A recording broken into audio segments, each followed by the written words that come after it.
Hi, welcome to our channel eat sleep repeat. இன்றைக்கி நம்ம பார்க்க போகிறது மட்டன் சுக்கா ரெசிபி. இந்த மட்டன் சுக்கா எல்லா ரைஸ் வெரைட்டிஸ்க்கும் ஒரு பர்ஃபெக்டான சைட் டிஷ்ஷாக இருக்கும். ரெசிபிக்குள்ளே போகிறதுக்கு முன்னாடி எங்கள் சேனலில் சப்ஸ்கிரைப் பண்ணாதவங்க சப்ஸ்கிரைப் பண்ணிவிடுங்க, மறக்காமல் பெல் ஐக்கானை கிளிக் பண்ணிவிடுங்க. வாங்க மட்டன் சுக்கா செய்கிறதுக்கு தேவையான இன்க்ரீடியன்ட்ஸ்லாம் பார்க்கலாம். இன்றைக்கி 1/2 கிலோ மட்டன் எடுத்திருக்கேன். அதோட 2 தக்காளி அரிஞ்சிக்கோங்க. 1 ஸ்பூன் இஞ்சி பூண்டு பேஸ்ட் எடுத்துக்கோங்க. ஒரு கை நிறைய சின்ன வெங்காயம் எடுத்து அரைச்சி எடுத்துக்கோங்க. அதோட கொஞ்சம் கருவேப்பிலை. இது எல்லாத்தையும் சேர்த்து மட்டனோட சேர்த்து வேக வைக்க போகிறேன். இதெல்லாம் மசாலா அரைக்கிறதுக்கு 1 ஸ்பூன் கசகசா, 2 ஸ்பூன் வர கொத்தமல்லி எடுத்துக்கோங்க. 1 ஸ்பூன் சோம்பு, 1 ஸ்பூன் மிளகு, 2 கிராம்பு, 2 பட்டை. இதோட ஒரு 10 காஞ்ச மிளகாய் எடுத்திருக்கேன். ஃபஸ்ட்டு மட்டனை குக்கரில் வேக வச்சுக்கோங்க. மட்டனில் என்ன போடுறோன்னா, நம்ம அரைச்சி வச்சுருக்கிற சின்ன வெங்காயம், 1 ஸ்பூன் இஞ்சி பூண்டு பேஸ்ட், அரிஞ்சு வச்சிருக்கிற தக்காளி, கருவேப்பிலை, 1/2 ஸ்பூன் மஞ்சத்தூள், தேவையான அளவு உப்பு, இதெல்லாம் போட்டு நல்லா கிளறி விடுங்க. நம்ம இந்த மாதிரி வேக வைக்கிறதுனால கறியில் இந்த டேஸ்டெல்லாம் நமக்கு ஏறும். நல்லா கிளறி விடுங்க. இதில் 1/2 டம்ளர் தண்ணி ஊற்றிக்கோங்க.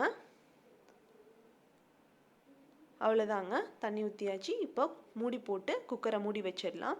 ஒரு விசில் வந்த உடனே சிம் பண்ணி வச்சுடுங்க. ஒரு 15 மினிட்ஸ் கழித்து இன்னொரு விசில் விட்டு ஆஃப் பண்ணிக்கோங்க. இப்போ மசாலாவை ரெடி பண்ணிக்கலாம். ஒரு கடாயில் 2 ஸ்பூன் எண்ணெய் விட்டுக்கோங்க. நம்ம மிக்சியில் அரைக்கிறதுக்கு எடுத்து வச்சுருக்கிற பொருள் எல்லாம் இதில் போட்டு வணக்க போகிறோம். அந்த மசாலாலாம் நம்ம வணக்கி தான் அரைக்கணும். எண்ணெய் நல்லா காஞ்சதுக்கப்புறம் நம்ம எடுத்து வச்சுருக்கிற மிளகு, கசகசா, மிளகாய், பட்டை, கிராம்பு, வர கொத்தமல்லி இது எல்லாத்தையுமே போட்டு நல்லா வணக்குங்க. நல்லா அந்த மசாலாவோட வாசனை வர வரைக்கும் நல்லா வணக்குங்க. தீஞ்சிடாமல் பார்த்துக்கோங்க, இதுதான் ரொம்ப முக்கியம். நல்லா கலர் மாறினதும் அடுப்பை ஆஃப் பண்ணிவிட்டு மிக்சியில் மாற்றி தண்ணி ஊற்றி பேஸ்ட்டாக அரைச்சி எடுத்துக்கோங்க. வாங்க மட்டன் வெந்துடுச்சான்னு பார்க்கலாம். ப்ரெஷர் போனதுக்கப்புறம் குக்கர் ஓப்பன் பண்ணுங்கள். பாருங்கள், மட்டன் நல்லா வெந்திருக்கு. ரொம்பவும் பஞ்சு பஞ்சாவும் வேக வச்சிட வேண்டாம். ஒரு 3/4 பதத்துக்கு வெந்தாலே போதும்.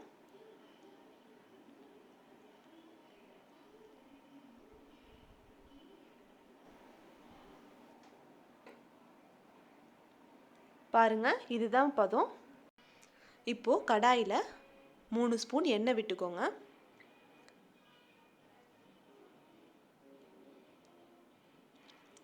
பிரிஞ்சி இலை, 2 கிராம்பு, ஒரு சின்ன துண்டு பட்டை சேர்த்து நல்லா வணக்கிக்கோங்க. இது வணக்கினதுக்கப்புறம் நம்ம அரிஞ்சு வச்சிருக்கிற ஒரு பெரிய வெங்காயத்தை இது கூட சேர்த்துக்கலாம். வெங்காயம் நல்லா வணங்கணும். வெங்காயம் நல்லா வணங்கினதுக்கப்புறம் நம்ம அரைச்சி வச்சிருக்கிற அந்த பேஸ்ட்டை எடுத்து இதில் சேர்த்துக்கலாம். சுக்கா மசாலா சேர்த்த உடனே நல்லா வணக்கி விடுங்க.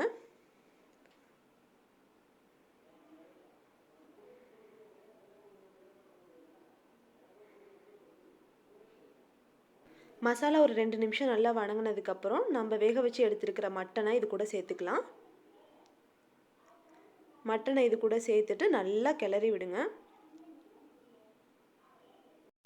இதில் தேவையான அளவு உப்பு சேர்த்துக்கலாம். நம்ம ஆல்ரெடி கறி வேக வைக்கிறதுக்கு உப்பு போட்டிருக்கோம், அதனால் பார்த்து போட்டுக்கோங்க.